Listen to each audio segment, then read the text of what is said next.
Happy hump day, everybody. All my demons, my goodness. We are halfway through the week. I have recovered from my shenanigans this past weekend in Chicago and kind of brought back one of my close, dear friends, colleagues, you name it. And all the future stuff we're going to be doing together. The great award-winning actor, Joe Rosing, just lighting the indie horror world up, and so many versatile roles, which we'll be talking about tonight, and some of his fun times in Chicago as well, because we were actually there together. How about that shit? So, before we get into all this madness, the first thing I want you to do is, I don't care, share it out. Share it anywhere and everywhere to any horror fan out there, would-be actor or actress. Get them up, wake them up, tell them to tune in. Do that for me right now. And we're going to take a quick look here at the great, wonderful media talent of Morgrot Entertainment. Check it out.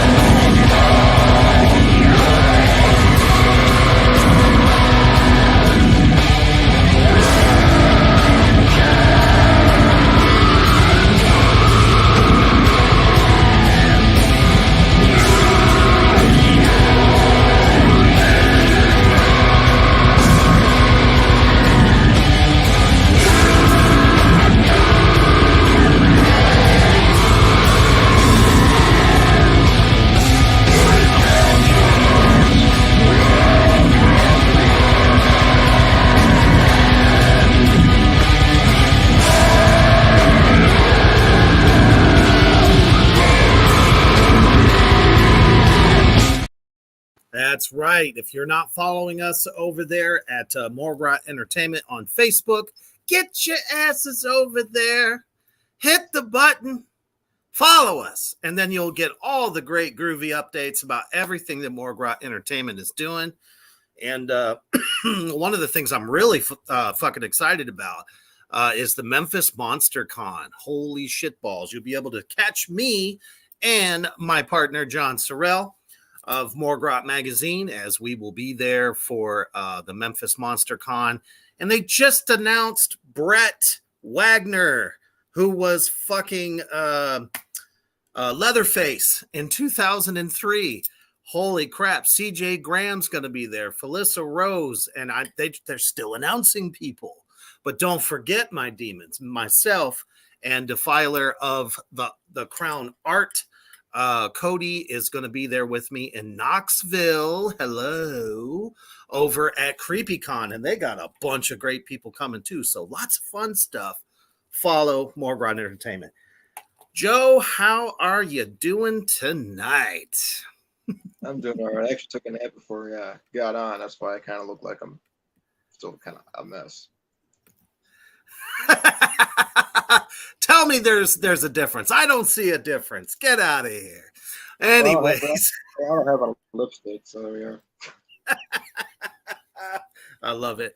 But, yep, you may have seen Joe in this wonderful film, Desperate Souls, award-winning, actually both you and Angel Bradford. So coming off that success, you've got a lot more stuff in the pipeline. You can also see Joe in Attack of the Corn Zombies as well on YouTube right now for free. Let me say that again, for free. Who doesn't fucking like free? Well, anyways, obviously people do because I mean, there's like 7,000 plus views on that on YouTube, and it's just getting bigger. Now, of course, if you want autographed copies, check it out on Reapers Underground. I can get you one of those, and maybe I can have my buddy Joe here sign one for you as well. All right. So, what have you been up to since all that fun stuff? Well, I had a Milky Way bar, and the rest is gravy. I love it. Well, I've been doing some gigs here and there. I'm actually pretty much fully booked for this year already. Oh yeah, let's explore that. What you got coming? Actually, this weekend I got to go away to Indiana. We got to do a short film called Rickety Antiquities. It's yeah, it's working with Paul Allen for the first time, and Heidi McCaig. I always say her name wrong. But I actually I have the same problem sometimes. Yeah, gotta love it. I know. I'm sure. I hope Heidi's not watching me mispronounce her last name. But no, they seem really nice. I'd be playing the lead in that one too. You're playing a nice guy. It's nice to play nice for a change. I will admit, as much as nice to play an asshole, it is nice to play a nice guy for a while. Now that brings up a really good question. Do you find it easier to play the asshole versus playing the nice guy, or do they both come naturally for you? Well, I think generally actors find it easier to play the asshole because it's not really always who they are, and there's more freedom. You could do more. It's an act. It's just a gag. There's no cops. Somebody's really getting hurt. You don't really mean it, possibly, but it's just.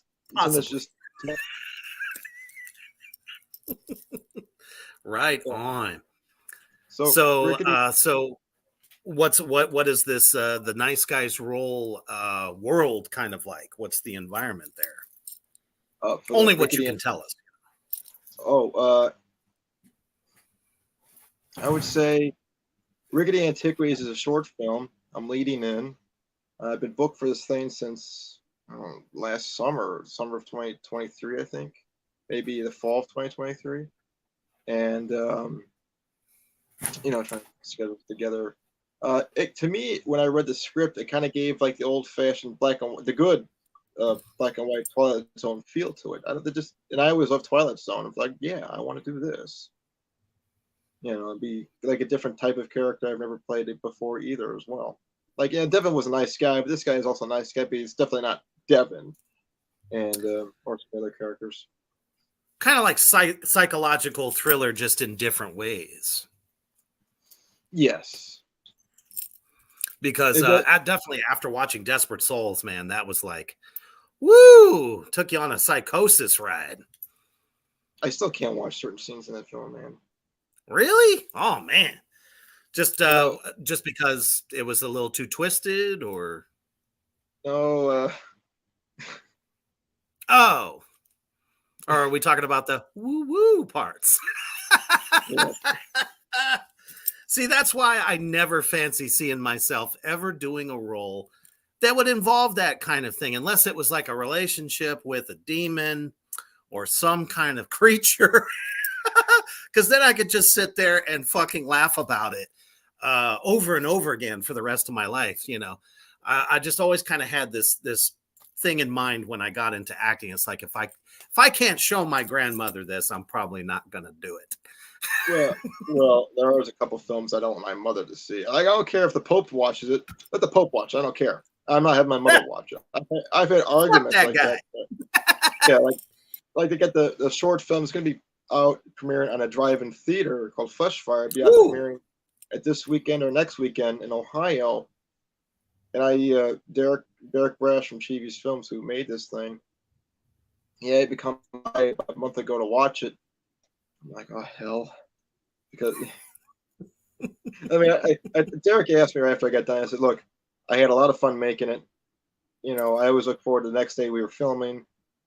Would I do it again if I can go back in time? Absolutely, yes, I would. But awesome.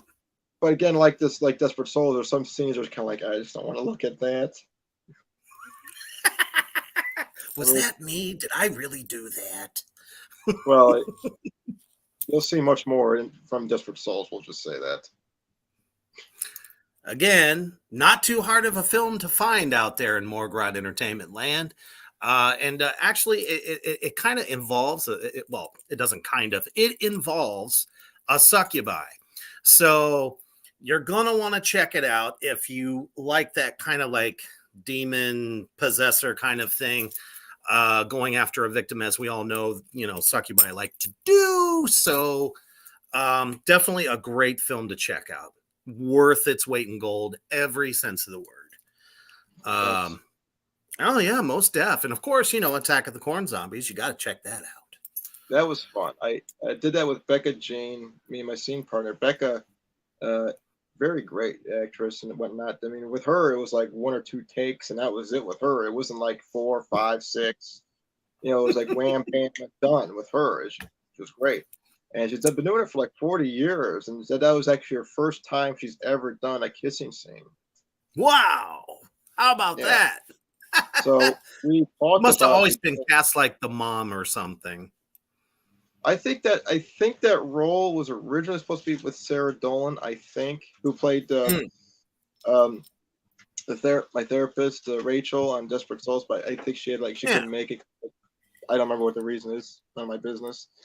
But me and Becca did talk about it because she's never done that before, so we just went over it beforehand a few weeks prior, and it went smoothly. I actually, in the scene, we did discuss. I said, like, I think that my character, Roger, I forgot his name. Scandalous. Yeah, Roger seems like an ass grabber. So I asked her if that's okay. She said, yeah, go ahead and do that. I'm sure she didn't mind. Made her feel good. Just absolutely love that scene. It's so great. And, both of you just brilliant.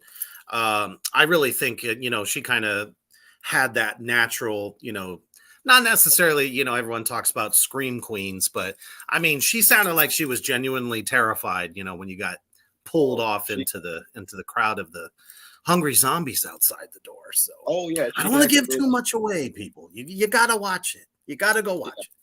She is very good at screaming, that's for sure. I know that because she's I've seen other clips she's done before it passed, and like, oh yeah, that'll do it. That'll make it'll make Marlene Matlin go deaf as how loud she was. Oh, I bet that shit had to be loud as hell on set. Oh yeah, she's right about 5 feet from me, and I'm making goofy faces at her when I'm off the camera when I'm doing her scene. Just to screw with her. I love it. And there was this right one scene on. there's one scene of hers I will say that was really good. They did it, and everybody started clapping. That's how good she was. I started clapping. They did one more take just for safety. You never know. And then still everybody just still gave like wow, clap. That was really good. And like I said, 1 or 2 takes with her, and she's good. Damn, talk about seasoned. Well, you're 40 years, she's better to be good. Obviously, it's pretty good because she knows what she's doing. For sure. I mean, but you make it look pretty effortless yourself, man. So, just for a lot of the new viewers out there, because it's I think it's been a year since you've been on. Yeah, it was August last time you and I were on the thing here, eh? Yeah, pretty sure. So just kind of let the Morgrot universe there into a little bit how you prepare for some of these roles. Well, first thing I do is I memorize the script the best that I can. I mean, right now I memorize like 5 or 6 of them right now at one time. So I'm kind of, like I said, I've overbooked myself right now. As much as I know you're going to do Death Bike. You're going to be in that movie Death Bike soon, right? Right. And I auditioned for it too, and I didn't get it. But sometimes it's kind of like, what? As much as I really wanted to be, I would have worked together on the scene possibly, but I'm like so swamped. I don't want it. And I got the Seduction coming up, and I got this long script because I got to be the lead for that feature film. And I want to make sure I am good prepared for that damn thing. Oh yeah, absolutely. But even like headspace wise, so anyone can kind of memorize. Well, it's really hard for a lot of folks to memorize just straight material like that. So the fact that you can do that, and I mean, I still find it challenging sometimes myself because you're not working off of anybody at that point. You're just trying to like pretend like you're having this conversation with your scene partner. Like, how do you get into the headspace for the actual character itself? Yeah, I got off track there. I'm sorry. No Well, worries. It all depends. Like I remember a guy that I know. We worked on that's another short film. We did a fan film. I got hired on to play the lead role for called the Vault Dweller for a short film called Fallout. He called it Highwayman. Mm-hmm. And it's still in pre-production. He's a perfectionist. He's like a one-man army. Andrew Marsala. Oof. You know, we worked together on that, and he said to me some good advice about a year or two ago. He said, with every character, you got to make up some new stuff for them. As even if you don't see him on camera, even if you don't know anything about like what's his favorite pizza, even though you don't see him eating pizza, make it up. Like that's some good advice. I never thought of that. So, but every character I kind of go by the character's name, what his lines are, maybe how he's delivered, maybe how his personality is. Like this guy I'm playing, total dork. You know, like the dorky dad. That's what he is. I can say that he's a dorky dad. I've ever played the dorky dad. I know I can probably get it like, well, hey, sport, how was the game today? You know, whatever the hell you might say. Right. Back in my day, we had great music, like the Little River Band or the Kingston Trio. Am I too young to know who those people are? I know who they are. I don't listen to them. I know who they are as well, but we'll just leave it at that. No, thank you, Little River Band. Come on. They don't rock. I tease. Oh, hey, what's up, Phil? Phil Herman joining us here. Awesome. Hey, Phil. How you doing? Great to have you. So yeah, I think that really truly is great advice. Because you want to bring something different. Just like with any of the upcoming roles I have, you know, whether it's silent or not, if you don't even have any speaking parts, because I got one coming up for Refinery Films called Grinners. And I'm a faceless cop, but we're like almost kind of like demonic in a way. I don't really want to give too much away, but everything is going to be movement, you know, and action. So it's like, got to get into that headspace as well. So, of course, you know, I popped in the original Halloween, 1978, this morning. Just watching Nick Castle and how that motherfucker moves. Holy shitballs. His movements are almost as terrifying as what he's about to do to somebody. Yeah. You know? So, yeah, definitely. I can definitely attest to that being great advice. Sometimes, like you say, sometimes you got to go somewhere for inspiration, like that. You know, the feel. Absolutely. I don't know. It's like it depends. Like if it's a creature, obviously, you know, I watched all the true classic zombie films before doing Attack of the Corn Zombies, and you know, just kind of like looking at different ones. Sometimes their jaws would click, you know, almost like, you know, Chatterbox from Hellraiser, or, you know, just how some had blank stares, some had faceless, you know, emotion. Some were kind of stuck in this gnarled position. So just, you know, try to go through all those permutations to try to bring something to it. But not only did you have that brilliant speaking part in Corn Zombies, but you came back as a zombie, and that was awesome. I had to say, what a way to give it away, pal. What did I give away? You just gave something away. Oh no, what did I do? Whatever. They'll figure it out. Say it again. Anyway, I didn't give away the best part, though, because I felt that the end of your scene was by far one of the best I have ever seen. I'm just going to leave it at that. Are you just being nice because they gave you $10 to buy some ice cream? No. Literally, my wife and I, we've gone back, we've watched it multiple times. because we're super critical of ourselves. I mean, I've always been that way. Started out as just being a musician and nothing else. I am always kind of critical of all my work. So, but no, just kind of going back, it's like, ooh, wow, felt that. Damn.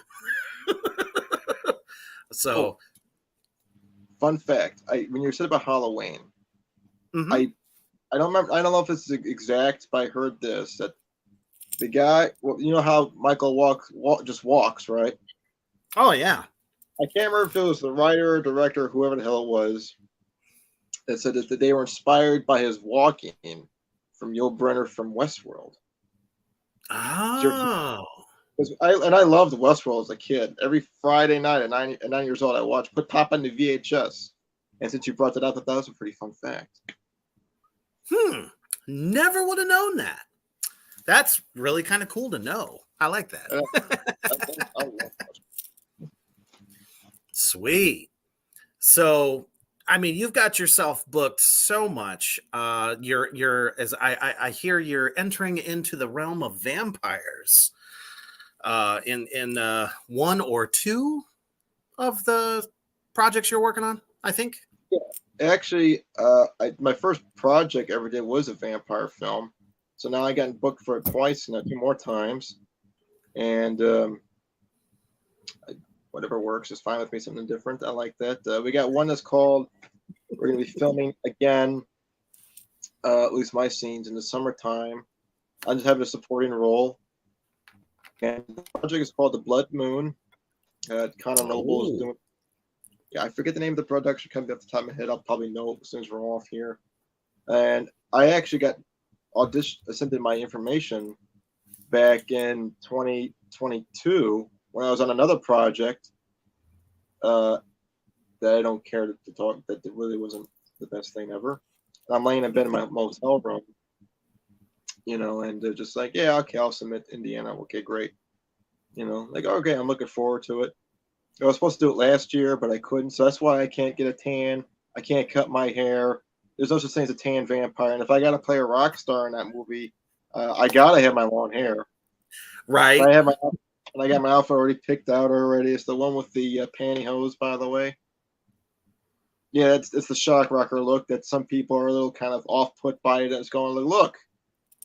This is the shit that they fucking wore on stage back in the 80s sometimes. I mean, like they got like Motley Crue. Rap. Everybody. They all just like women. Come on, it's just part of the thing. If you think that's shocking, you should have seen what I was gonna wear. I mean, people always talk shit about that. I'm like, well, do you remember that one tour that Ozzy did called the Ultimate Sin? And that's all he wore was a fucking spandex unitard.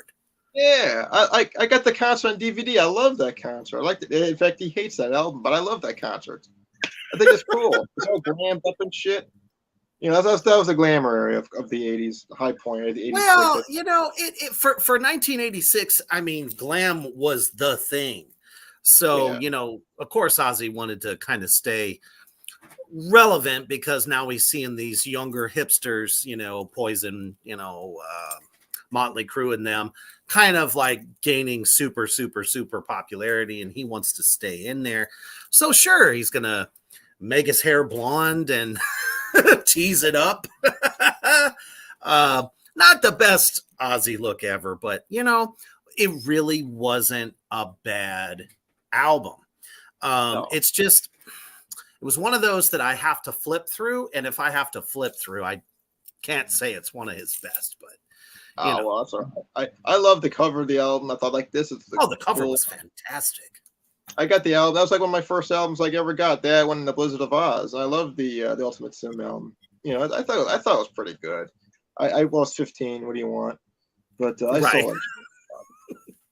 I mean, put that next to No More Tears. Ultimate Sin definitely comes out like roses, in my opinion. So, really, you're the second person I've heard that didn't like No More Tears. Oh man, I mean the album, I should say. I mean, I like both the albums. I think I was Paul Nadas that on the Attack of the Corn Zombies was something he didn't like. He only liked Party with the Animals. He only liked that song. I like the whole album. And that's okay. You know, everyone is allowed to like what they like. But for me, that didn't hold up to the monolith that was No Rest for the Wicked. That album was so heavy. I thought Zakk Wylde was absolutely brilliant on there. Ozzy's vocals, fantastic. Even lyrically, like a lot of the material. It's just when, you know, Ozzy starts to get into his whining phase about, like looking back on my life and all the crazy shit that I've done. Next 6 albums, he's got nothing but songs about, how I regret this. And you know what I mean? I will say, to be fair, the older I've gotten, I kind of look back on some of the shit that I've done, a lot of the dirty shit that I have done in the last 15, 16 years. And I kind of think, like, you know what? I really wish I changed my decisions and gone back in. Because even some stuff I did, I knew it was wrong. And I wish I can go back and have done them. I think we all have those, to be honest. You know, shit, I'm sitting here 47 looking back at last 25 years. And yeah, there were moments I'm not proud of, but there's a lot I wouldn't change, though, either. Yeah, like you should have voted for Nader instead of the other guy. You know, more or less, you know. Again, I'm talking life decisions. Cody says, how many cans of hairspray do you guys think was used in the 80s? Man. All I know is that Aquanet was probably billionaire status at that point. Because, I mean, that shit wasn't cheap. You know. I'm not an Aquanet guy. I actually have a ton of hairspray here and a shit ton of hair products. I will be honest. And I've got all the way from the Sexy Hair to Tresemme to miscellaneous. I don't know what the fuck the brands are. You know, as long as it works, I don't care. Well, I mean, that explains why it doesn't matter what type of photo shoot you're doing or what role, you always look perfect. Okay. It's the makeup I put on, makeup for camera ready. And sometimes I've done shoots where I just look atrocious because, you know, like the hair ain't working sometimes, or I need to get a trim. I can't get a trim until the beginning of May because the gig I got to do in Joliet for the Rock Circus I got to do. You know, it goes for concussion awareness, and I got to be the ringmaster. So I never really performed like this in a wide audience. And I'm up there like a ringmaster, rock and roll ringmaster thing, zebra tights on. Yeah. I think I saw a photo of this. Yeah. You do have a photo of that? Oh my God. No, I think I seen it in my feed at some point. You and another young lady were walking down the street. Or was that not the one? That's my boss who's running the whole shindig right there. And we got Hairbanner's Ball. And I've seen him like 3 times. Always fun to do cover songs. They do their own songs. Sure. You know, plug here. You know. Just multi-talented, man. You're like me. We have our hands in everything. Literally everything. Well, you have to wait for me to pay it before you say this nonsense about me here. Gotta say, one of the best sense of humor in the business. We're sitting right across from me here. I always had a hard time taking a compliment, even when I was a kid. You know, it's just I don't know. Yeah, Paul's all natural, damn right. Good for Paul. all ugly all day. Get out of here, Paul. Damn it. Come on. Hey, you still have hair too. Yeah, come on. Have you been to the zoo, Paul? I've seen some really ugly things at the zoo. Right. Paul is definitely not ugly. Come on, man. Like I said. No. You definitely do not deserve to be displayed in a zoo, brother. That's for sure. Oh, I mean, like I said, and have you been to I mean, I don't know about you, but we used to have the 24-hour Walmart here. Have you ever been to Walmart? I call it the Walrus Mart, believe it or not. Right. You ever been to the Walrus Mart at 2:00 in the morning? Sadly. There you are. That's why I call it the Walrus. They only come out at night.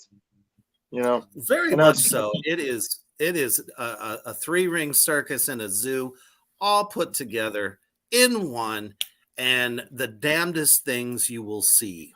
I would much prefer Pinhead and the Cenobites to come in and take me away and show me those pleasures versus going to the Walrus Mart and that whole thing. Well, you drive a hard bargain because I'm not a fan of S&M, and it's just like I mean, like when I see stuff like that, I mean, I haven't seen Hellraiser's movies. I've only seen the first two because I don't have the third one yet, so I don't want to jump ahead. Right. But I don't want like the chains with the roof, the nipple clamps with the like. No. That's okay. I mean, that's cool, but I'm not into that stuff. That's. But to me, that's what I think about. It's like, is this what hell is like? With the like, no, can we just cuddle? Like, please, I really just want to cuddle this time. Honest to God. I'm not a cuddler. Well, I mean, at the end of the experience, of course, you get torn to shreds. So that's their idea of pleasure. But still, I would prefer to have my skin torn and rather actually just pluck my eyes out. Take the eyes. That way I don't have to see the people at Walmart at 2 a.m.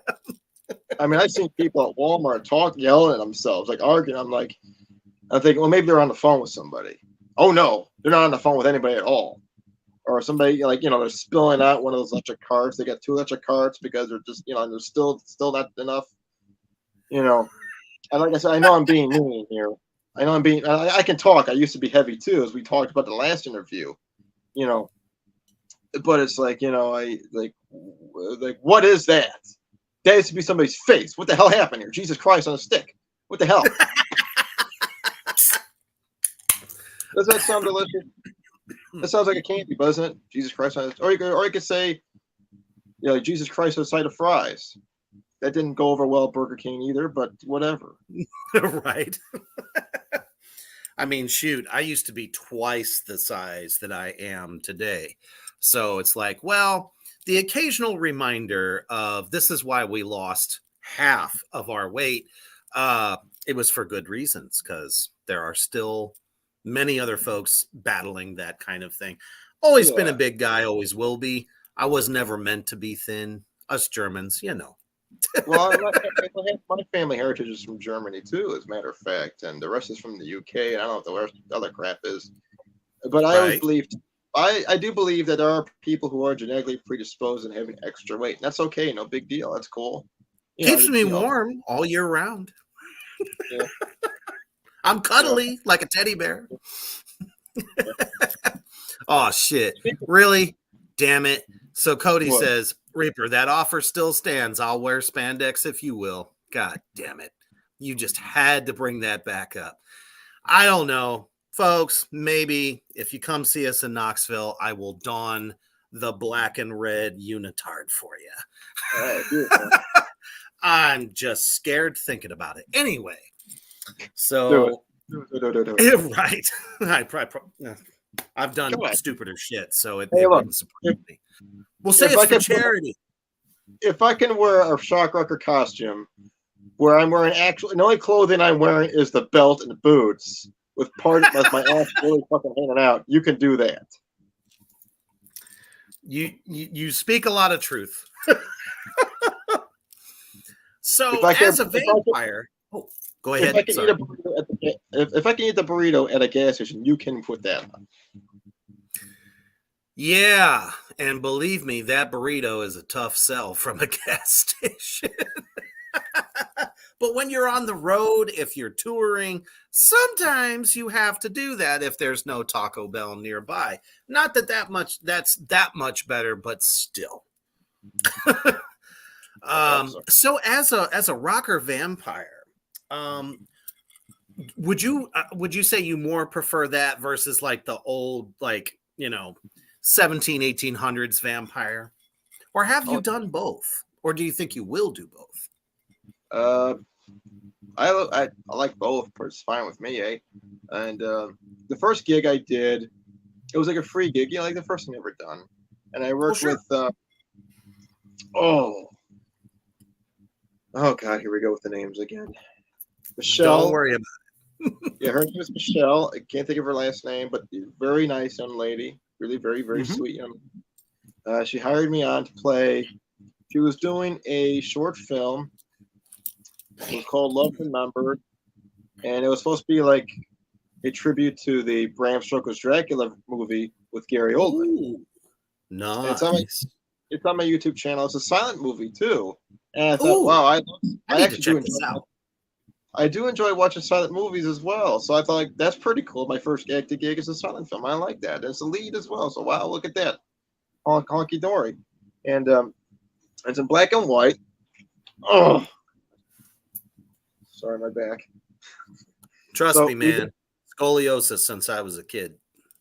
Oh, sorry. Fun. Yeah.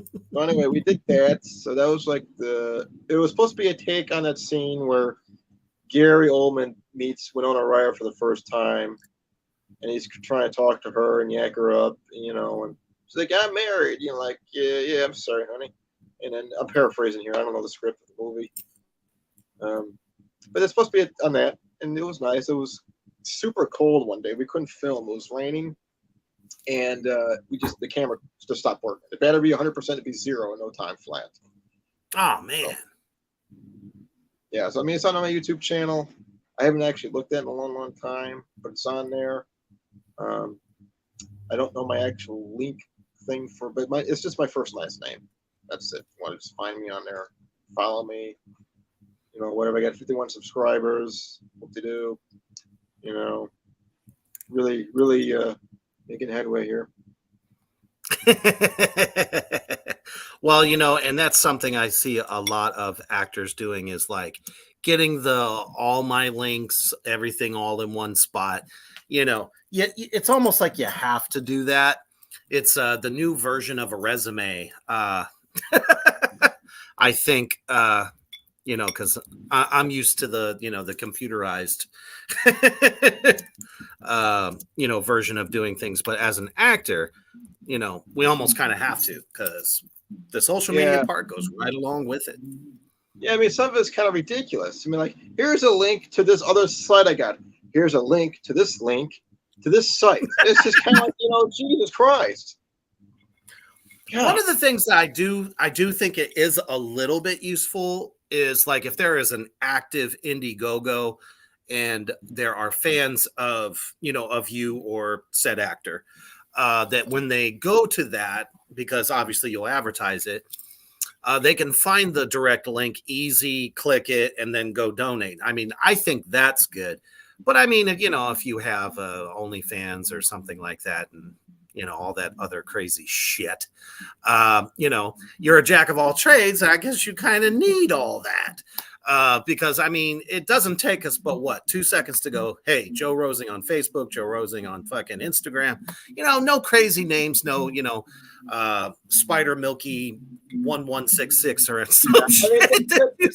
I don't get. Like, why do you expect people to find you with a dumbass name like that?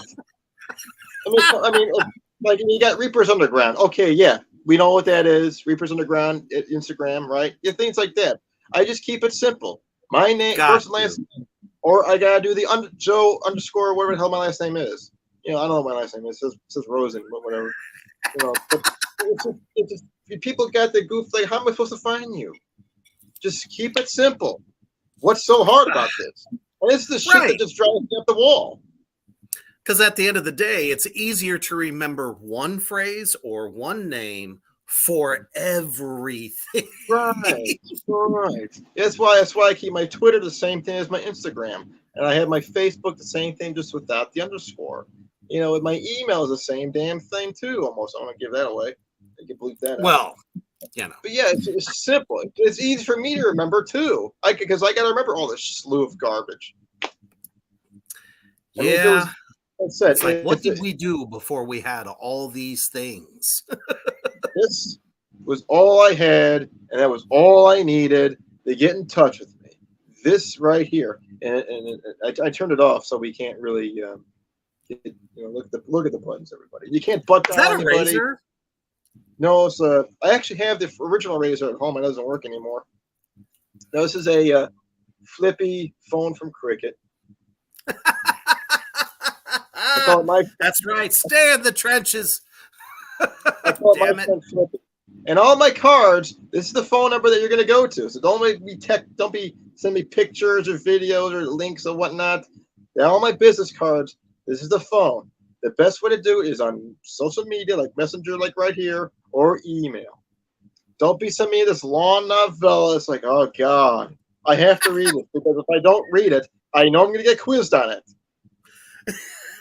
Question 1: what was Popeye? Whatever. So now I'm on a rant here. Now I'm waking up. he's getting amped up. He's got his spinach. Oh man. So you also signed on to this project as well, I believe, for the anthology. Oh yeah, that's for Acrostar. Absolutely. I mean, great title. Love the artwork.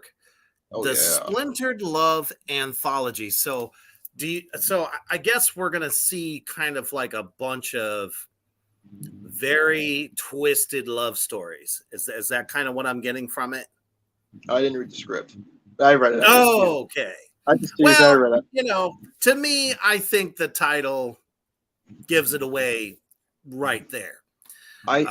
So that's cool. I know there's been like a lot of talk about it.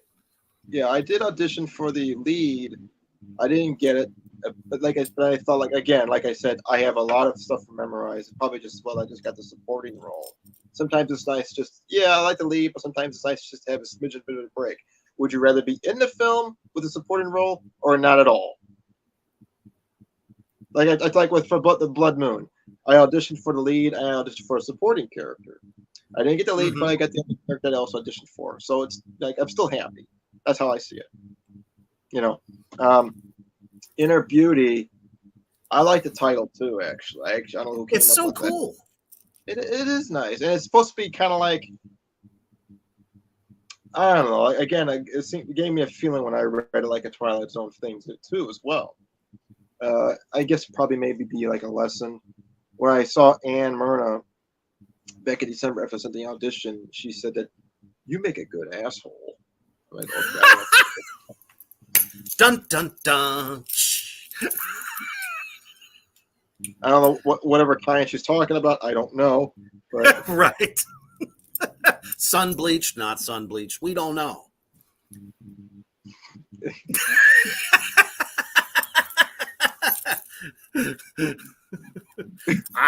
You know, it's me. You never know what I'm gonna say. And the same way. I mean, that's the reason why I got kicked out of Arby's. Oh my goodness. I mean, it could be true. You don't know. And Anne always says we don't know if Joe's kidding or not. And that's the whole fun of it. You don't know if I'm kidding, because that makes it much more fun for me to see the look of confusion. Like, is he serious? I don't know, but we can go.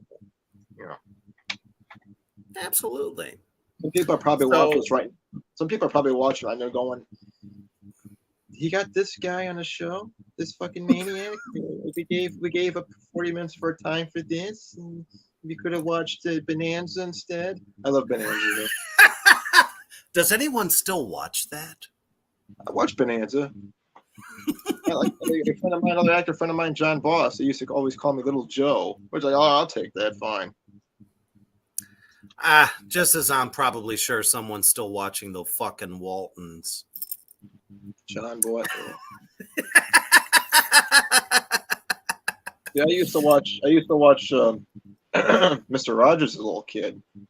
I like Mr. Rogers. My mom didn't like Mr. Rogers. She said he's too syrupy for me. That's what she said. Like syrupy. Syrupy. Like the man is just made of goo. I don't. Maybe just because he was just too sweet. I love it. This is great. Cody says we're all assholes here, with or without bleach. Well, okay. So obviously, Anne thought you were perfect for that role. Now, I wonder. I didn't say that. She just said I made a really good ass. Oh. I just figured, when somebody tells you that, that's like certified. You're perfect for this. I wonder, though, as an anthology, do all the stories intertwine somehow? That'll be really interesting. Every anthology is different. They might. I'm not too sure actually. I don't know what other anthologies are part of that one. I can't remember off the top of the memory today. Yeah, I don't know. It could be, but I know the name of the short is a short interview. It is attention grabbing. I do like the name of it. Absolutely, it's a good one. And you actually kind of touched upon something there too. When you were talking about sometimes, if I'm too busy, I got too many roles going on. Sometimes it's good to take that supporting role just so at least you're in the film. Now, would you say that kind of coincides with you never know if this one is going to go viral? So even if you don't necessarily have, either get the lead, but they offer you the supporting, or if you just, don't have a lot of time to memorize a lot of lines, does that ever kind of like enter into your mind? Well, shoot, I still want to be a part of it just in case this thing blows up. Well, yeah, I thought about that too, but sometimes it's just I want to be a part of it. Just like, for example, Death Bike. I wanted to be a part of that. I couldn't get, like in the timing frame. I didn't, things had happened. The title of it, like, oh wow, that sounds pretty cool. Reminds me of that Quentin Tarantino. What was it? Death Ride. What was it called? Yeah. Russell in there. That's what it made me think of. And which I never saw the movie. It's actually pretty good. Sometimes, yeah. I mean, as much as it is, you can't always be the lead. You can't always be the co-star. You can't always be the supporting role. Sometimes the supporting roles are much more fun. Sometimes the supporting roles make it much more better. Like, look at Michael Madsen from Reservoir Dogs. I mean, he got his big thing from there. He was a supporting character. If you think about it, there's a little dance, good dance. Yeah. I mean, I can't think of it. Yeah, I mean, sometimes it just works out that way. I mean, but yeah, sometimes, like February, I wanted to take February off. I just wanted to do my regular side job that I do, just to make some more money, go to the gym, just be left the hell alone. I mean, like, I just, like, not today, please, let me just relax. I didn't get to do anything. But if I did all that, I wouldn't have gotten certain bookings either. It's kind of like, right. Another actor I know, who was an instructor of mine at John Casablancas, he said, in order to keep working, you have to keep working. Yeah. Yeah. But, I don't really want to screw myself up here either, because the people who are hiring me, who have faith in me, think I can do this job, I want to make damn good sure that I can do the best I can give them. As a matter of fact, we're actually going to redo one of the movies I was already in before, Welcome to the Game. Oh, cool.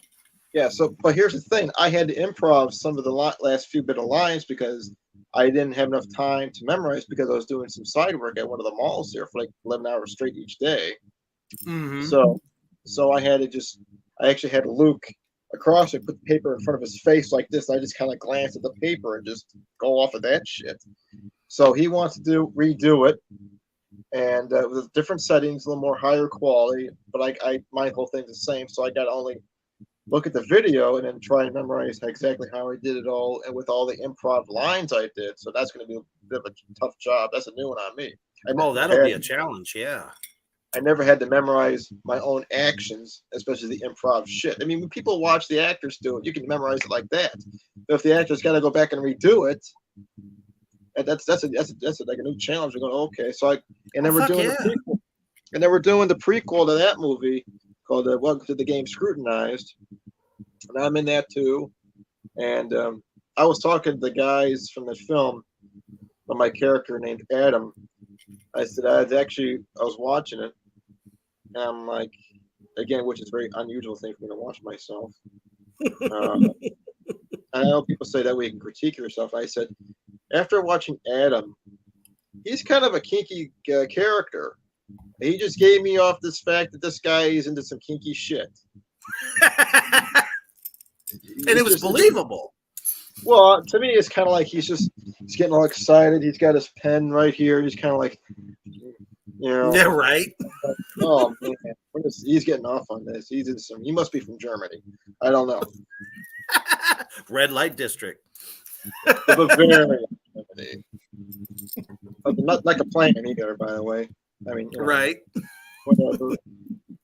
honey, want you put the later hose on for me? Oh yeah, sure, okay, yeah, or whatever works for you. I'm just making shit up now. Austin makes a very good point. Johnny Depp has played a supporting character several times. Yes, that's right. He had. Yeah, very much so. Platoon. Yeah. Platoon. Yeah. You know, and that led to bigger things. Yeah. And I think that's fantastic. Did I think when I got into this business that I was going to be the next iconic slasher or, you know, demonic creature of some sort? No. You know, it's going to take a minute. So you got to build. Yeah, so I don't see anything wrong with that. I think of the great C. Ernst Harth, who I had on, who has had a bit part in some of the most iconic films ever. He was in 13 Ghosts, Scooby-Doo. He was in Trick or Treat. You know, they weren't big roles, but they were memorable. Well, it's the same thing with some of these other actors. Like, you know, might not always know their names, but you always know their faces. Like, for example, the guy who just passed away recently, Emmett Walsh. Whenever I saw him on camera, I don't care what character he was playing, I was always like, oh, it's that guy. I like that guy a lot.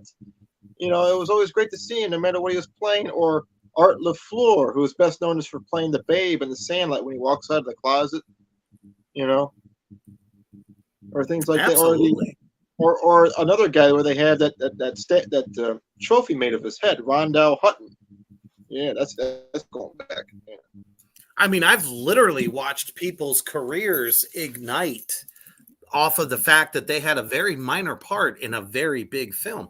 I mean, look at what Terrifier 2 did for most of the unknown people that were in that film, and now all of a sudden they got a huge career. So I don't see anything wrong with that. I mean, the only people that are always like, no, I must have the lead. That's the egotistical people. Yeah, I mean, come on. When Anne told me, she said, well, not for the lead, but we have a different character for you for Inner Beauty. I'm going, yeah, I'll take it. It's fine with me. Matter of fact, we were on Desperate Souls. Right in the middle of filming it, the week of it, she said, hey, we got a new project coming. Want to know if you're going to be in? I said, yes. I didn't even ask what it was. Could have been a fucking snuff film. I don't know. What would happen now? I mean, I didn't even ask. I mean, it was supporting role. Like, fine, yeah, sure, I'll do it, eh? I like it. Why not? Well, I want to work with Equistars again. Of course, I do. I like it. Well, sure. They're a fucking great family. I mean, you know, and to start, well, for me anyway, to start out with a film family like that was huge because everybody was so nice. Everybody worked well together. There wasn't any, you know, any kind of like crazy crap or favoritism or anything going on. It was like they cared about everybody, even though, you know, I was just an extra. So look, the fact that you guys, a lot of you, especially I'm going to single out this one guy, Doug, who flew from another damn country to do this on his dime. I'm going to say you guys definitely made that film. You guys, and I'm just so glad you guys really enjoyed it being on set. That was so great. Oh, absolutely. I mean, I'm as hungry as a fucking Rottweiler, and Doug is as well. So, and he ended up, his first film experience is in the Dead Place with David Howard Thornton. Doug? Mm-hmm. Really? I didn't know that. It's pretty cool. Yep. That was his first. He played a little demon in the film, which is going to be released sometime in the summer, I hear. So it was like he was here in the States and found out that Corn Zombies needed extras and was like, well, shoot, I'm staying somewhere that's only 5.5 hours from where we were filming that film. And he's like, sure, I'll fucking do it. And he was, you know, really creative too, you know, creating the whole soldier persona and all that. Oh, yeah. So we called him Soldier Boy. You got a nickname, Soldier Boy. It's just so, you know, like, oh, that's cool. It is Vietnam time, so why not? Like, and he's got his helmet that says "Born to Eat." That's cute. I love that shit. And then you all got, and a lot of us saw the pictures. You guys all went to Subway in your zombie makeup. Like, what the hell is this? Eh? I wish I was there to see that. But the thing too is like, that to me says a lot. That a lot of people had that much faith in this project to even just want to do that. Right. I'm so pleased that a lot of people want to. Imagine having a zombie movie with only 2 zombies. Right. I was already a zombie that got killed. I don't care. Put a different pair of pants on. We won't fucking know.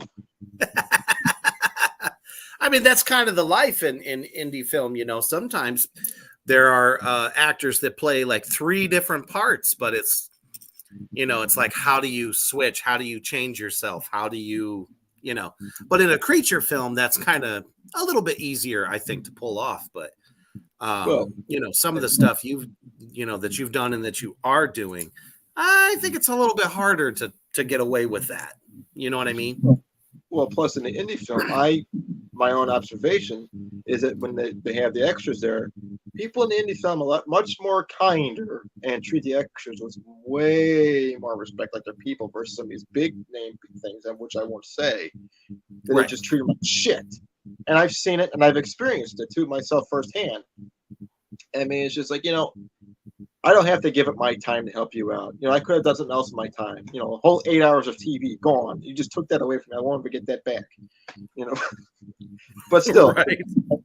I know it's a gag. But the thing is, just like, it doesn't give you any right to treat people like shit. I don't care who the fuck you are. No, and sometimes I think some people don't realize how difficult the director's job is too.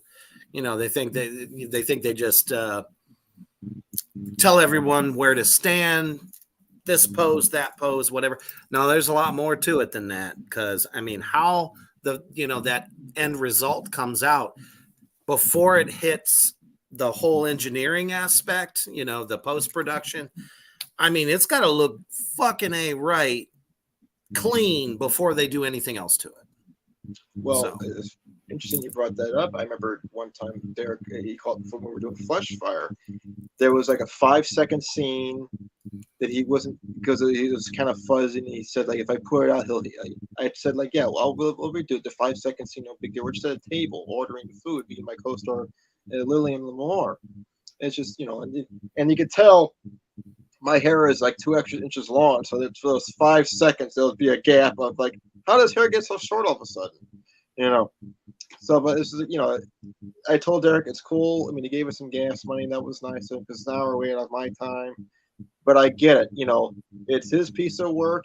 He wants to make sure it's pristine because he doesn't want to release crap, and he knows if he releases it with like, then he'll just be upset with himself. And I get it. I completely get it.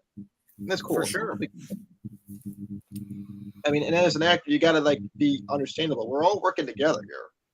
And like you said, those people like, I've always got to have the lead. Well, you know what? Shut up. Like, yeah, I don't always get the lead. Whatever. Like I said, I'm happy to still be in this project, this film, whatever the hell it is.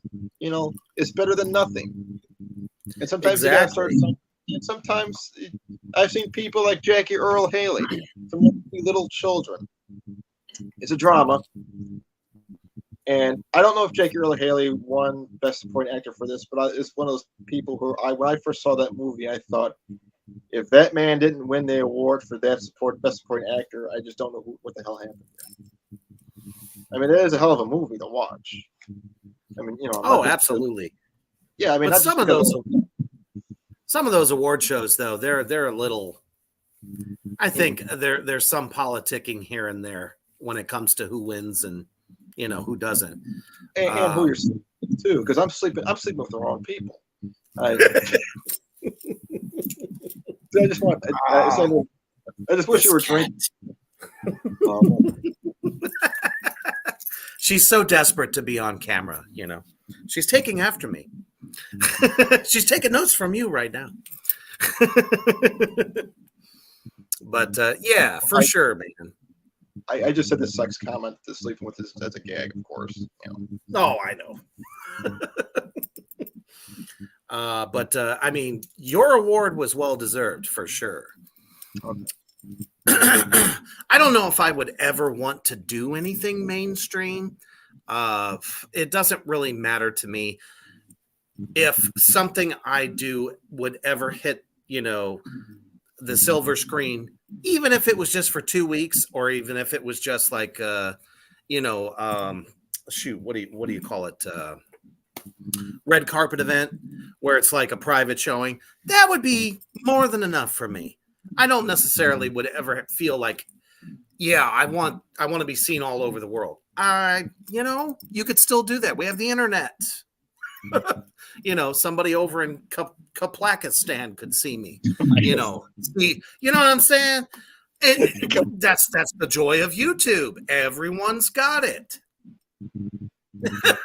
So, and what I've found, especially yourself, you're just very humble, more so in indie film than I think any mainstream. There's like maybe one person that comes to my mind that is probably the most down to earth human, but he's fucking huge. Keanu Reeves. Oh yeah, he's super nice. Nicest guy in the fucking world, Well, he is Canadian, I think, right? Oh, I don't know. He might be. I was watching him on Jimmy Kimmel once, and he says, "I'm not even a legal U.S. citizen. I've been working here." Yeah. Oh, well.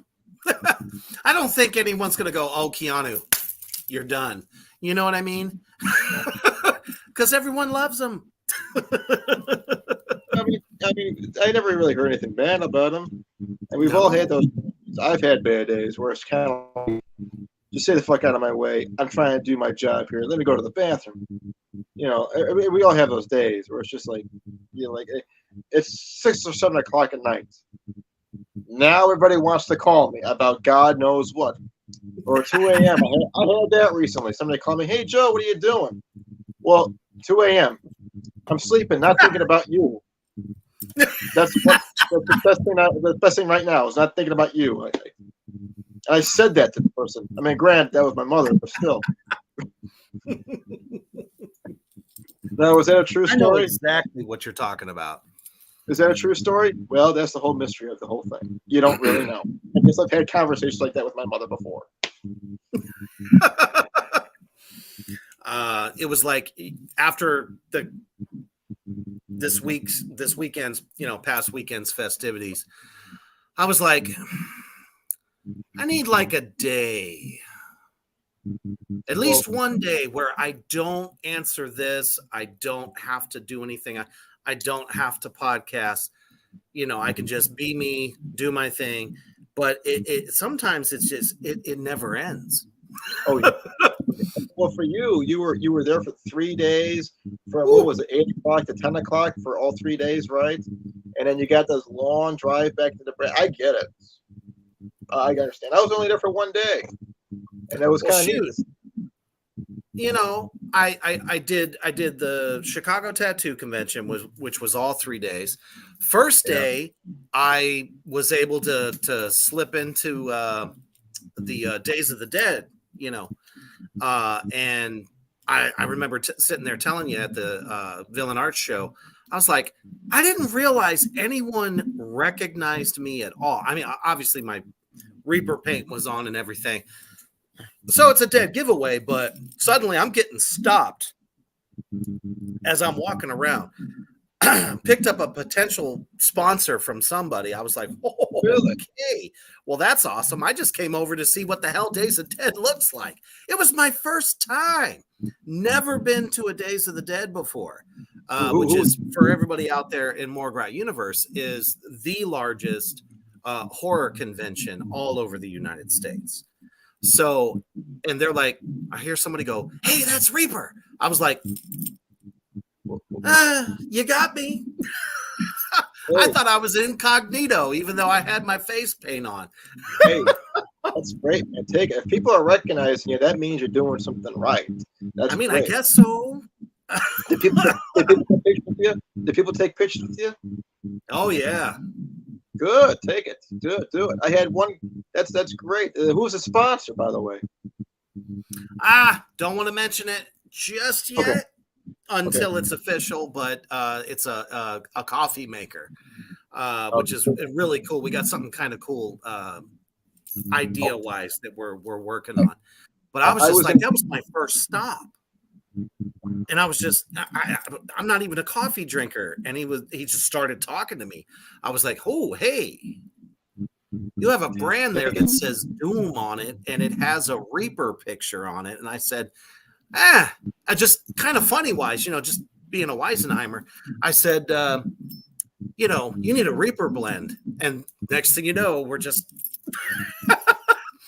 talking away. Hey, you know what? If it works, it works. Take it. I mean, that's pretty damn cool. You got a sponsor. That's really awesome. Take it. I mean, plus think about a lot of people who are in heavy metal that I know drink coffee. Like I know one lady, she drinks Death Wish coffee.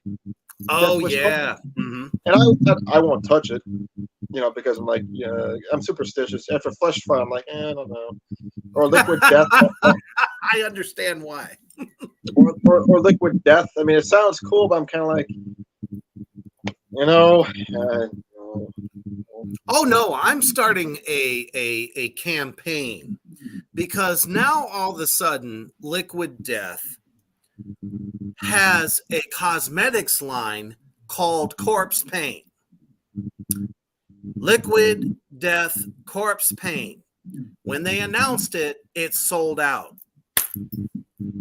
in a matter of a few days. What do I wear every time? The exact same thing. The exact same thing that I'm wearing on my face is Corpse Paint, even though it's done my way, which is kind of a blend of metal and horror together.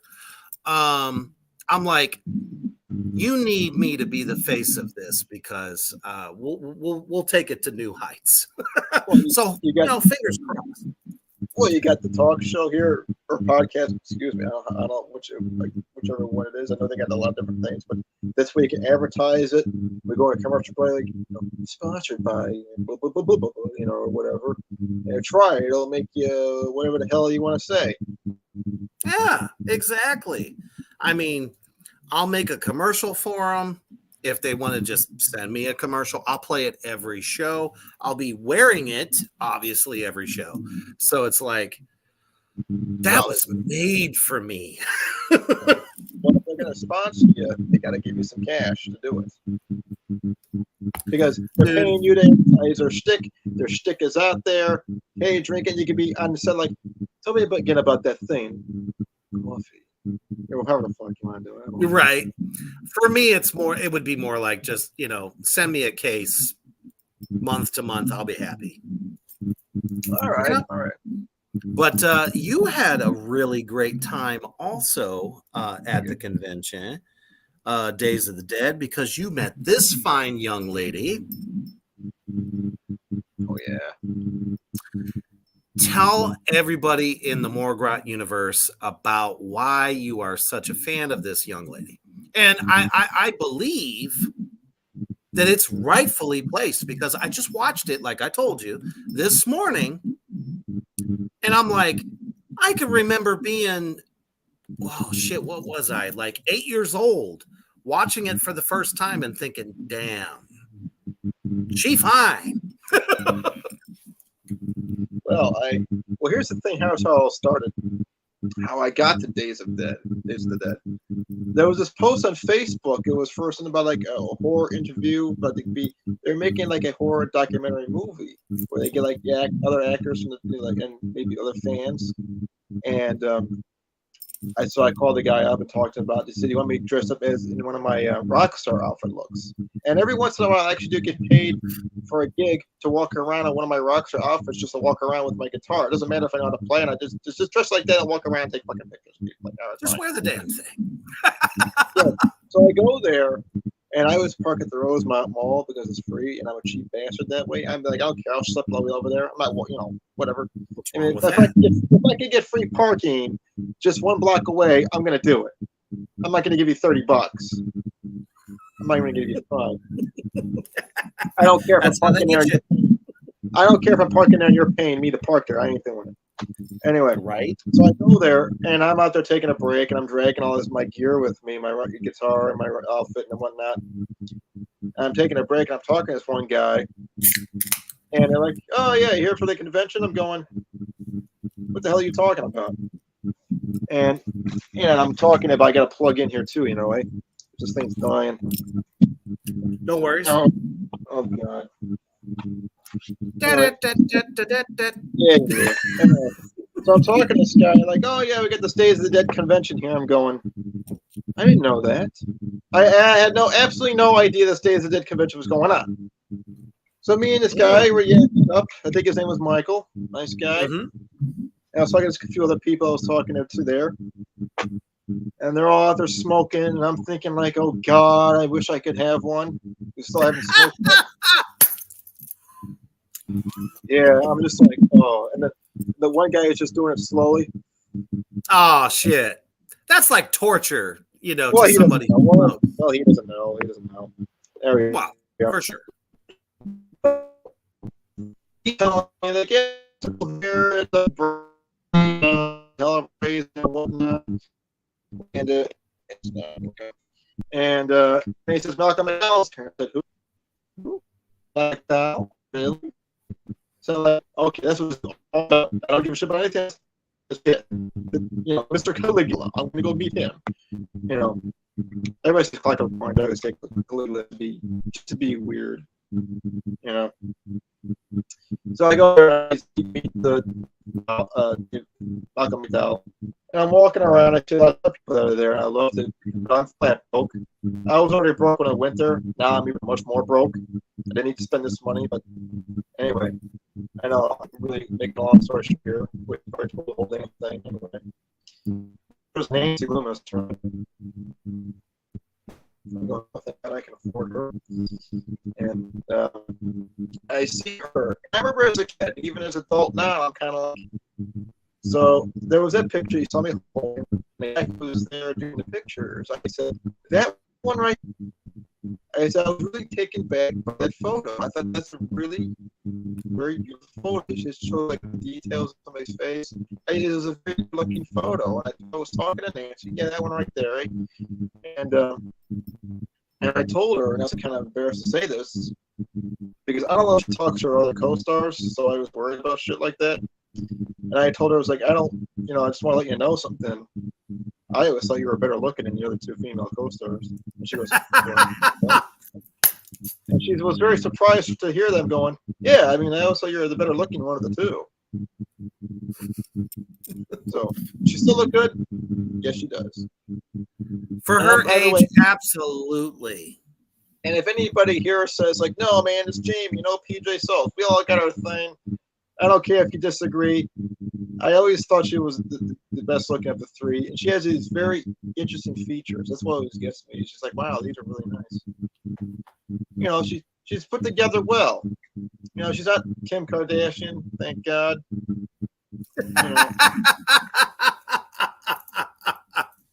I love it. I was like, yeah. Like, oh wow, hey, yeah, she looks really great. And like, really, you're gonna kill her off? Really? You can't kill the dog again? Yeah. But you obviously got to see some other folks too as well. Here's you with Ann Myrna, absolutely. Which just reminds me just how short she is. It's unbelievable. There were some people there that I didn't want to see that I didn't get to see at all because, like the lines or whatnot. And yeah, him. God, I know I forget who it is too, but I think I talked to him. I was just thinking about him today. As a matter of fact, and I had his name right away. John, I think his name is. Yes. Henderson, right? Yeah. There we go. See, I helped you remember. John Henderson. He got his business card still. Yeah, he was the first person ever to recognize it from any of my films. That's awesome. Yeah, like, oh, hey, I saw that movie, and I said thank you, which is kind of like how Ron White said what somebody said about when they saw his thing. It was kind of, it's not, they didn't say they liked it, I just say they saw it. To me, it's like, You saw it. Thank God you watched it. You gave up part of your life for it. My life just died. That's all right.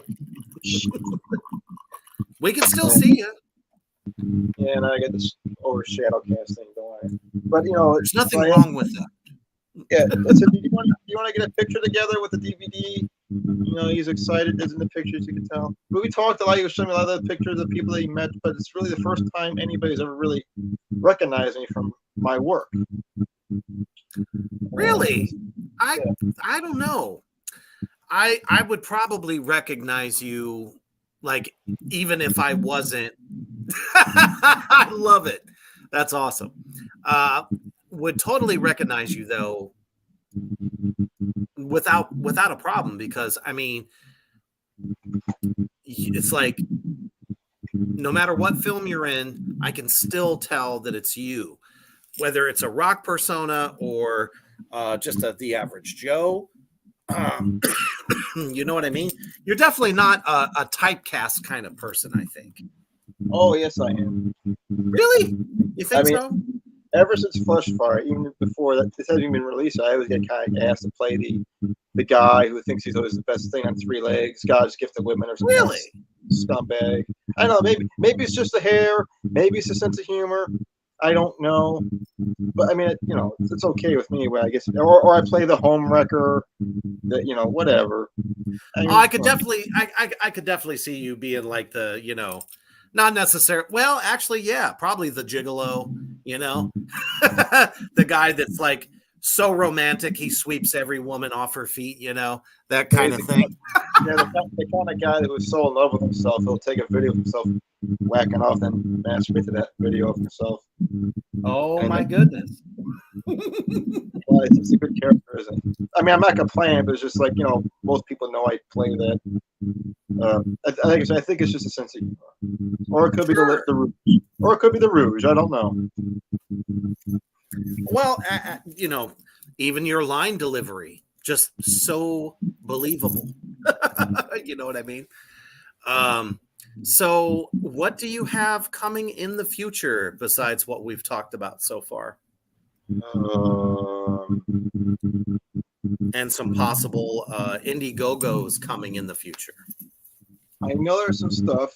Oh, possible Indiegogos. Thank you for reminding me. We should have, I believe, we might be starting a new Indiegogo, like the finishing funds for Rickety Antiquity. I believe.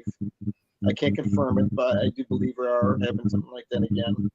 And I know the Blood Moon. Hopefully, we're going to start a new campaign for them again as well.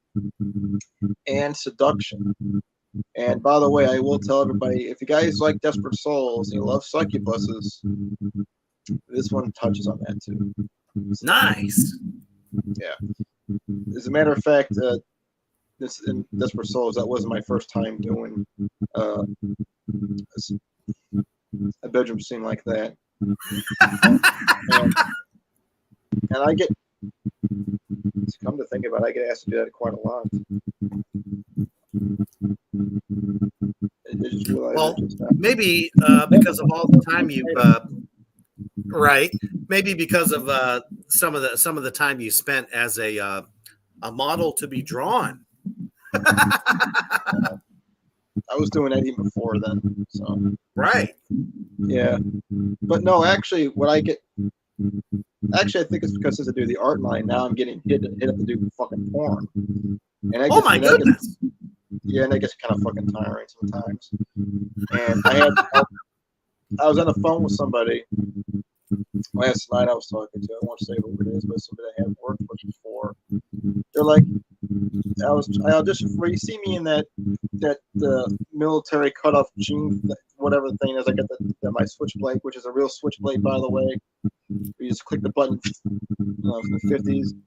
They said, oh, you look too pretty for that part, Joe. You look kind of pretty. What? You should probably just do porn. I'm going. It is getting kind of old to hear it. I mean, like I said, $10 is $10. But I do hear it quite often, and it does get kind of like. I mean, if I played a character who was a porn star in a short film, it was just a character. You don't see me doing anything. Right. That's fine. And then after that, I played a semi-esque porn producer in another film that are going to finish up filming called The Untitled Massacre. And every time I think I play a guy who's a scumbag, the next guy is even worse. And going, that guy's a fucking asshole. But hey, you have a role coming up that's, the good guy, like yes, average Joe.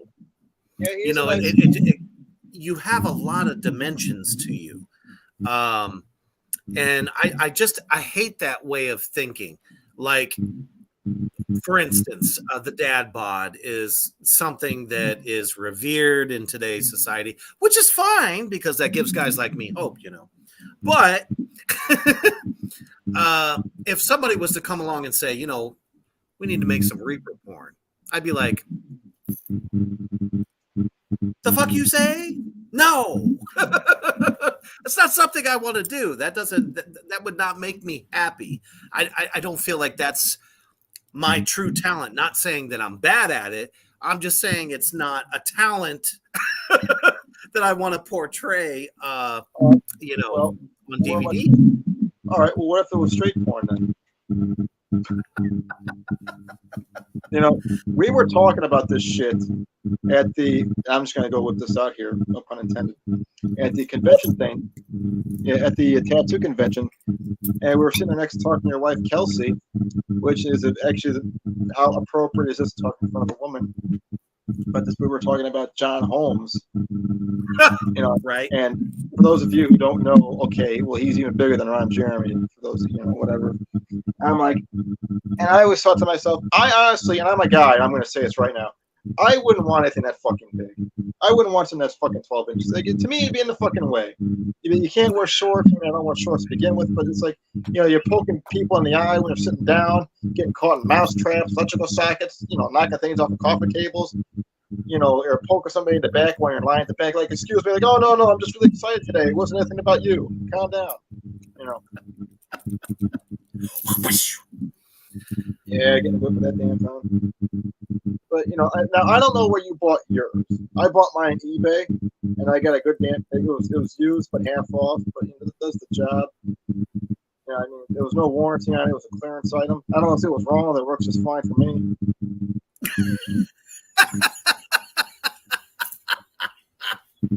I wonder how many people just tuned out just now on that one, or just tuned in. For those, yeah, I tuned in pretty late. And they talked about buying things. Oh, trust me, everyone's been hanging the whole time. I can tell. I'm sure all of our female listeners out there are like, oh shit, I gotta go find this like right now. My thing is, there's the difference between just right and too much. Because I have had Paul Nada, he goes, wow. I've had female friends over the years that, that are legitimate friends, because that's a thing. A man and a woman can be friends, and that's just Thank you. Yes, they can be. And they have said, just different people they've been with, that the shit hurts. Yeah. So just right is almost better or more preferable. You know what I mean? And too much. Well, I see women who are like out here with these some good kind of thing, just like the fucking canon. It's just, what the hell? You look like a cartoon character going off the rails. To me, it's just, you look stupid. I'm sorry, I'm going to say right now, you look fucking stupid. If you got these huge fake things like Triple K, I don't mean like that kind of Triple K, but I mean like, right. But no. If you don't have large breasts, that's fine too. Is the guy liking you for you, or is he liking you because of your breasts? Simple. See? Of course, exactly. Of course, some women you do the stripping or the adult film thing, and we're like, okay, I get it, honey, it's a tax write-off. I get it, whatever. But right. But really, it's okay. Bigger is not always better. I'm sorry. It's okay. I mean, I'll tell you what, the way I see it is this. Is the guy liking you for you, or is he liking you because of how big your breasts are? Kind of like how I feel. Are you liking me because of me, or are you liking me because of my car? Well, it sure as hell ain't for my fucking car. That's a goddamn sure. Nobody has ever. That's how I see, the industry as a whole, as far as indie horror. Are you getting the roles because you have talent? You are enjoyable. You know what I'm saying? You are not just there because you're a pretty face, whether you're a man or a woman.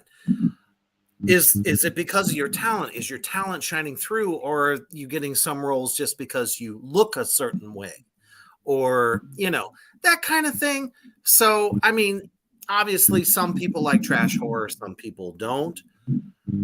That's been a great debate. I've seen some great, trash horror stuff that it's like, it's so funny, you just have to like it. It's wonderful. And then at what point does it go softcore? Well, you know what I mean? So, I mean, do you ever foresee yourself getting hit up for that kind of thing?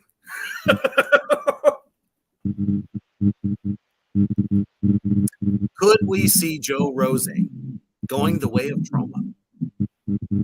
Go the way of what? Troma.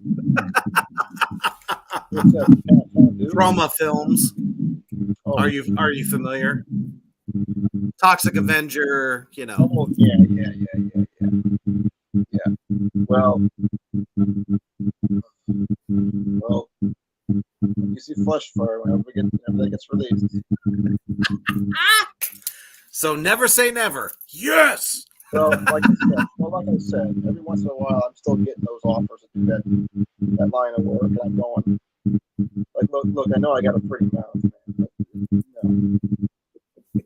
I don't want to wind up in the sequel to Deliverance 2, the squealing continues and shit like that. Why should they make a sequel to that fucking film in the first place? Now, with that being said, I know I'm not gay, but I'd be a great gay porn director, and I've already thought of a really great trilogy. It'd be called Hershey Highwayman.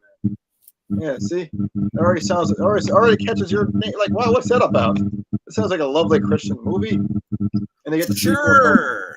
Yeah, they get the sequel called With Nuts, and the last one would be called Dark Chocolate. And that's where it's like,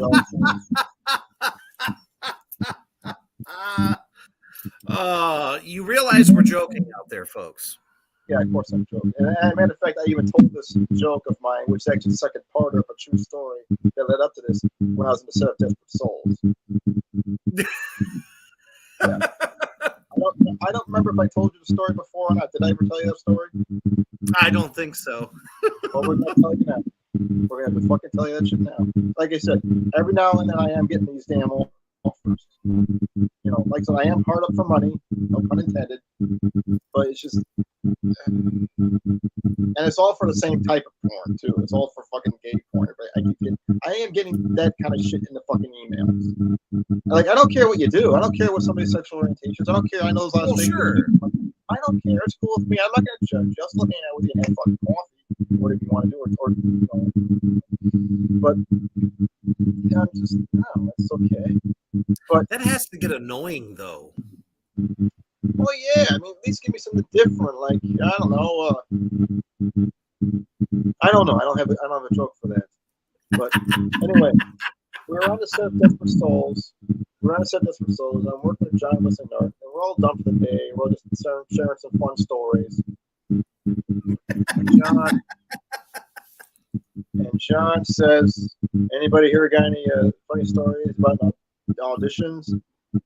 I said, "Yeah, I got one. Let's see you guys top this one." I said, "So when I was 24 and I had just gotten divorced, this is like just over 10 years ago now, decided to take my ex-wife's advice and try this modeling shtick, right? So I reached out. I don't know what name of the production company it was out in LA. I don't remember the name of the fucking agent. I don't even remember. They wanted a full-length picture of myself, clothed, front and back, and then they wanted a picture of my waist up with my shirt on and without it. and went up just my face like this, right? I don't know anything. I didn't know any crap. So in the next couple of days, I get this email saying that the agent wants to call and talk to me. I thought, well, that's great, right? I must have done something good. And I had my hair shorter back too as well.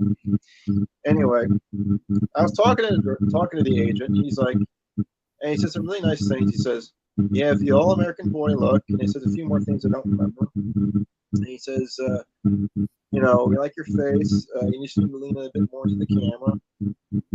What does that mean? Lean in a bit more, like lean into the camera, right? He's like, "No, like lean in down here, but it's not so bad. We can work with it." And then he says, "There's a slight pause," and he goes, "You know what?" And I'm sure he does that to me in the camera too. Like does this, "You know what?" He says, "You know what? I think you'd be great for gay porn." I said, "That's okay, pal. Thanks a lot." And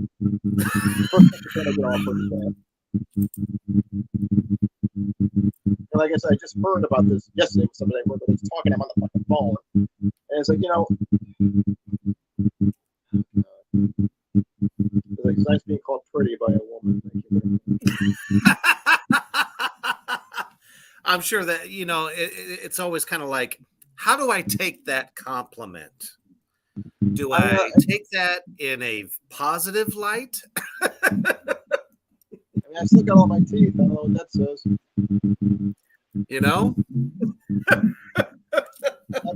Well, your body of work is diverse. You show depth, and honestly, everyone needs to check yourself out. Are you talking about what are we talking about? You said body of work and I show depth. Are we still talking about the subject I was just talking about, or something else? Something else. Okay, thank you. I'm talking about true fucking brilliance. Down below, Morgrot Universe, in case you haven't noticed, I've been subliminally hitting you with Joe Rosing on YouTube, Facebook, and Instagram. Follow him. Check out the stuff that he has done. You can go to YouTube and catch a lot of the films that he has been in. And probably in the future, we'll see even more Prime Video, Tubi, where most indie film does end up these days. And they're just great fucking films. And we look forward to all the new stuff that you're doing.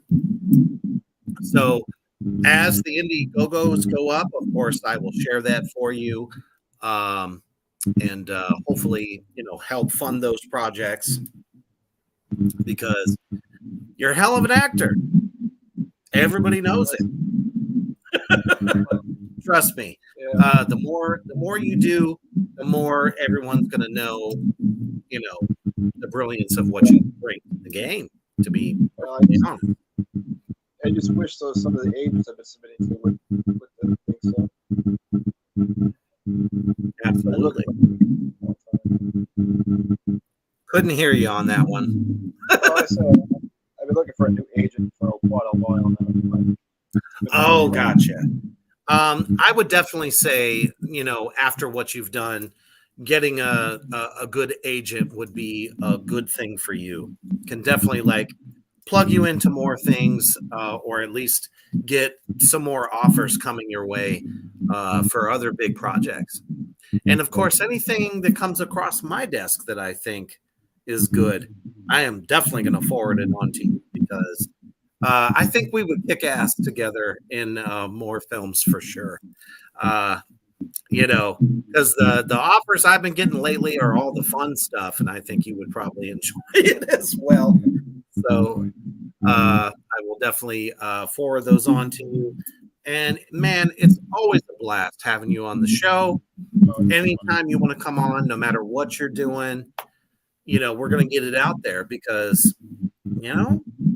check out Desperate Soul. You will fall in love with Joe. I'm telling you, as an actor, as a character, and we look forward to seeing so much more from you. And everybody that's been watching this evening, thank you for joining us. It is a double shot unintended week of Reapers Underground.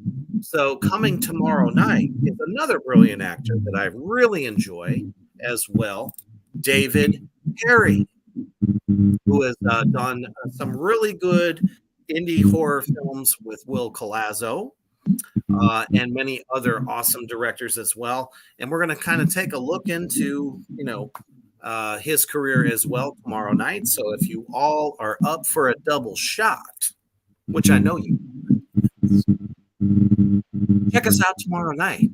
So definitely appreciate y'all showing up. Comment section has been fabulous as always. My wonderful addicts out there. Oh shit. Oh, and Paul says, thanks guys. See you on the set for Night of the Sorority Babes, Joe. I get to play Jeff. Oh, cool. Wow. I didn't even realize they were taking men for that movie. So that's a revelation. I could have played a light post, for fucking Christ's sakes. I love it. Oh, fantastic. That's great to hear, Paul, as well. So, as you guys are laying it down for a fantastic Thirsty Thursday, now that you have vision of Joe wrapped around a pole dancing for you, you must always remember to stay heavy.